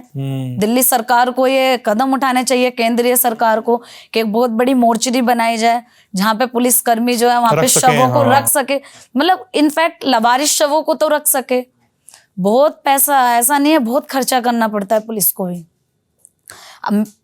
पूजा तो जुम्मा 3 साल से आई है, लेकिन लवारिस सब तो दशकों से चले आ रहा दशकों से हैं। तब से तो पुलिस ही कर रही थी ना, पूजा शर्मा तो नहीं कर रही थी। शायद पुलिस पूजा शर्मा ने जब जन्म भी नहीं लिया था तब से हो रहा है। लेकिन यह है कि तब कार्य करने का तरीका अलग था, आज ये है कि पूरे धर्म से हो रहा है, विधि विधान से किया जा रहा है, हर धर्म के हिसाब से किया जा रहा है। क्योंकि देखिए पुलिस कर्मी उतने नहीं है जितने केस हैं दिल्ली के अंदर। पुलिस जो है, पुलिस की संख्या कम है दिल्ली के अंदर। जितना अगर आप क्राइम रेट देखेंगे, एक पुलिसकर्मी एक शव को 2 घंटे नहीं दे सकता, क्योंकि खुद एक आईओ पे 10 केस होते हैं, एक दिन में उन्हें कोर्ट जाना होता है। जितनी देर में वो कोर्ट होता है उससे पहले और कॉलें उनके पास पहुंचा दी जाती हैं। नहीं है उतनी संख्या पुलिस की। अब वो एक शव के ऊपर भी 2 घंटे वो नहीं दे सकते, तो वो हमारे जैसे लोग हैं जो उनकी मदद कर रहे हैं, उन लवारिस शवों को भोलेनाथ के चरणों तक पहुंचाने के लिए। अब यहाँ से भी इंटरव्यू खत्म हो रहा है, मान लीजिए, अब कहाँ जाएंगी? अब आप शमशान, सीधे शमशान चली जाएंगी? सीधे शमशान जाऊंगी मैं। कुछ न्यूज रूम के सवाल है, न्यूज रूम के साथियों के सवाल है, उस पर भी बातचीत कर लेते हैं। जी भाई। हेलो पूजा जी, मेरा नाम रिदम है जी। मैं जानना चाहता हूँ कि अमूमन क्या होता है, मोक्ष की बात यहाँ हो रही है कि उनका मोक्ष करना, उसमें एक हिस्सा अस्थियों के प्रवाहित करने को लेकर भी है। तो दाह संस्कार के बाद क्या इस तरह का भी आप कुछ काम करती हैं कि जो अस्थियां जो हैं उनको इकट्ठे करके साथ में कहीं ले जाने वाला एक? जी हाँ जी, बहुत अच्छा सवाल आपने पूछा है। इसमें एक और प्रावधान होता है कि जब डेथ होती है ना, तो उसको मुक्ति के लिए गोत्र बहुत जरूरी होता है। बिना गोत्र के मुक्ति नहीं होती है। तो मैं अपना गोत्र भी इन्हें दान देती हूँ। मेरा गोत्र वशिष्ठ है, मैं इन्हें गोत्र दान देती हूँ। और गोत्र दान देने के बाद हर महीने जो अमावस आती है उस पे इनकी अस्थियों को लेके हरिद्वार सती कंखल घाट जाती हूँ और पूरे विधि विधान से इनका अस्थि विसर्जन किया जाता है। एक आध मेरा छोटे छोटे सवाल और हैं कि मैं पूछना चाहता हूँ कि थोड़ा सा लीक से हटकर ये काम है ना, तो अमूमन लोग डरते हैं। तो आपको कभी ये काम करते हुए कभी डर लगा या कुछ इस टाइप का कि भूत प्रेत हो, या कभी कोई ऐसा वाकया हुआ हो आपके साथ जो आप शेयर करना चाहती हूँ? मैं सच बताऊँ ना, तो जब ये सेवा शुरू हुई तो भाई को खोने का दर्द इतना था कि डर ने अपनी जगह नहीं बनाई। लेकिन हाँ, एक दिन का वाकया है। लड़का था जिसकी बहनों ने उसको लेने से मना कर दिया था, मैंने अंतिम संस्कार किया था। तो मैं क्या हुआ, 2-3 महीने उसकी अस्थियों को रख के भूल गई थी। अच्छा। मैं ले जाना भूल जाती थी। तो एक दिन वो मेरे सपने में आया कि दीदी क्या तुम मुझे लेके नहीं जाओगी? मैंने तुरंत पंडित जी को फोन किया। मैंने कहा पंडित जी, उस दिन उस लड़के का अंतिम संस्कार हुआ था, उसकी अस्थियां कहाँ हैं? कि जी इस नंबर ट्रे में। मैंने कहा उसको पैक करो और सुबह हरिद्वार लेके जाना है। बाकी ऐसा कभी नहीं हुआ। अच्छा, और आप जो काम करती हैं और आपकी उम्र की जो बाकी महिलाएं हैं उनका जीवन काफ़ी डिफरेंट होगा, ऑब्वियसली है ही। तो कभी आपको नहीं लगा कि उनके जीवन में जो चीज़ें हैं वो एक वर्क लाइफ बैलेंस मेंटेन करती हैं, जॉब करती हैं, या उसके बाद शाम को अपने दोस्तों के साथ समय बिताती हैं, या तो कभी आपको ऐसा नहीं लगा कि मेरी लाइफ उनसे थोड़ी डिफरेंट है, वो जिस तरह की चीज़ें कर रही हैं मैं उतना उस हिसाब से नहीं कर पाती हूँ? तो एक मन में एक कभी रहा नहीं मलाल कि यार काश मेरी भी लाइफ वैसी होती या मैं भी उस तरह के काम कर पाती? या एक चीज बताइए, जिसे भोलेनाथ मिल गए उसको क्या चाहिए? अरे वाह, ये भाई भोलेनाथ मेरे दोस्त हैं, मैं दोस्त की तरह बातें करती हूँ। भाई के मरने के बाद उन्हें राखी बांधती हूँ। एक इंसान मुझे क्या दे सकता है? मैं उनसे जो मांगती हूँ दे देते हैं। मेरे को तो वो मिल गए, मुझे कुछ नहीं चाहिए। और सच बताऊं तो मैं इस दुनिया की, मुझे लगता है, सबसे खुशकिस्मत लड़की हूँ जिसको भोलेनाथ मिले। हेलो पूजा जी, मेरा सवाल ये है कि जैसे जब हम कभी शवों को दाह संस्कार करके जब घर आते हैं तो पहले सारे कपड़े हटाते हैं, नहा धो के फिर अंदर घुसते हैं। ज़्यादातर घरों में यही होता है। लेकिन आपके बारे में मैं पढ़ रही थी कि आप दाह संस्कार करने के बाद नहाती नहीं हैं, तो इसके पीछे क्या वजह है? औरत को श्रृंगार करना बहुत पसंद है। आप भी एक महिला हैं, औरतों को श्रृंगार करना बहुत पसंद होता है। तो मैं उस चिता से अपना श्रृंगार करती हूँ, इसलिए आके नहाती नहीं हूँ। मतलब कभी डर नहीं लगता? जैसे ये होता है कि कुछ जर्म्स रह जाते हैं, मतलब जो भी अस्थियों से जो भी चीजें आती हैं, तो आपको कभी डर नहीं लगता? कभी डर नहीं लगा। डिकम्पोज्ड लाशें होती हैं अधिकतर, कभी नहीं डर लगता। और बल्कि मैं तो अपने घर में आके बिल्कुल अकेले सोती हूँ। नमस्कार पूजा जी। नमस्ते जी। मेरा सवाल ये, जैसे कि आप बता रही थी अभी थोड़ी देर पहले कि पहले मैं भी एक ऐसी लड़की थी जो मूवीज देखती थी, घूमती थी लोगों के साथ, दोस्तों के साथ। क्या अब भी ये सारे काम जो आप कर रही हैं, इनके बीच भी आप मूवीज देखती हैं, गाने सुनती हैं, घूमती हैं, थिएटर चली गई? कभी ना शमशान में जब मैं सेवा करती हूँ ना तो आना, शायद अगर लाइव लोगों ने देख लिया ना तो मुझे पागल घोषित कर देंगे। मैंने वहीं एक मूवी बनाई हुई है, पता है मैं क्या करती हूँ, जैसे शवों की संख्या ज्यादा है तो मैं पहले सबको खुलवाऊंगी। अगर किसी के लंबे बाल है मैं उसका नाम रखती हूँ जुल्फिकार, कोई छोटा है इसका नाम छोटू। मैं ऐसे करके फिर एक एक करके उनके नाम से जो उन्हें बुलाकर और अंतिम संस्कार करती हूँ। मैं वहां पे इतना एंजॉय करती हूँ कि मुझे नहीं लगता मैं किसी मूवी को देख के कर सकती हूँ। बहुत अच्छे से एंजॉय करते हुए अपना काम करती हूँ। अच्छा, दूसरा एक सवाल है कि जब आपके पास कई तरह की लाशें मिलती होंगी और जाहिर सी बात है कि वो लावारिस हैं इस वजह से, क्योंकि उनका कोई नहीं है या उनके कांटेक्ट में कोई नहीं है, तो आप ये कैसे चिन्हित कर पाती हैं कि ये मुसलमान है, ये हिंदू है या ये ईसाई है, और उस तरीके से रीति रिवाज फिर करती हैं? ये हमें जो है पोस्टमार्टम में पता चलता है सर। अगर पोस्टमार्टम में हमें ये पता चल जाए कि ये मुस्लिम है तो हम उसका उस धर्म से करते हैं। या फिर कई केस होते हैं जैसे कई बार परिवार पैसों के अभाव में आके अपने शव को छोड़ जाते हैं, तो उस केस में इजीली पता चल जाता है। लेकिन जब नहीं पता लग पाता तो हम भी भगवान से माफी मांग के उस सनातनी रीति रिवाजों से उनका अंतिम संस्कार करते हैं। चलिए मान लीजिए कि मुसलमान और हिंदू के शरीर में आप एक फर्क कर पाती हैं, हाँ जी। लेकिन जब महिला इन केस महिला होती हैं तो उनको कैसे फर्क कर पाती भगवान हैं? से माफी मांगते हैं। ऐसा भी किस्सा हुआ है 2-3 महीने पहले का। एक मुस्लिम महिला थी जिसका मैंने दाह संस्कार किया, लेकिन उन्होंने कोई ऑब्जेक्शन नहीं उठाया, बल्कि उन्होंने मेरे हाथों को चुमा के आपने आखिरी वक्त हमारी जो है माँ को देखा, इस तरीके से उन्होंने बोला। तो ऐसा नहीं है कि हम भगवान नहीं है, हमें नहीं पता कि वो क्या उस धर्म का है। अगर पता लग जाए तो धर्म को फॉलो करते हैं, और नहीं पता लगा तो भगवान के तो बंदे सभी हैं, जाना भगवान के ही पास है, तो फिर उसको सनातनी रीति रिवाजों से करती हूँ। पूजा मैम नमस्कार, मेरा नाम अभिलाष है। बहुत अच्छा लगता है जब बहुत इंडिपेंडेंट और स्ट्रांग वुमेन बाहर आके निकलती हैं और सोसाइटी के लिए एक रोल मॉडल बनती हैं। लेकिन इसमें हम एक चीज़ जो देखते हैं कि वो पीछे छूट जाती है। जैसे आपने अपने ही इंटरव्यू में बताया कि आपको ऑनलाइन ट्रोलिंग बहुत मिलती है, बहुत। तो इस चीज़ को कैसे डील करती हैं? प्लस एक और अनटेस्ट पॉइंट है कि आपका जो अकाउंट होगा उसमें मैसेज सेक्शन में एक होता है हिडन मैसेजेस, वहाँ पे भी बहुत सारी गालियाँ, मैंने अपने खुद दोस्तों के साथ देखा है, बहुत सारी वाहियात चीज़ें आती हैं। तो इसको आप कैसे डील करती हैं? किस तरह की ट्रोलिंग होती है, मतलब ये भी बता सबसे सकते हैं? ज्यादा होता है कि आप बहुत सुंदर हो, हमसे शादी कर लो, क्यों ये काम करती हो। और उनका एक ही सवाल होता है कि हमसे शादी कर लो, तुम ये क्यों कर रही हो, हम तुम्हें करने नहीं देंगे। अब उनसे कोई ये पूछे कि मुझे शादी करनी होती तो तुम्हें पता है मेरा होने वाला हस्बैंड कौन था, नहीं बताऊंगी वरना वो लोग मुकदमा कर देंगे, मैं उससे कर लेती।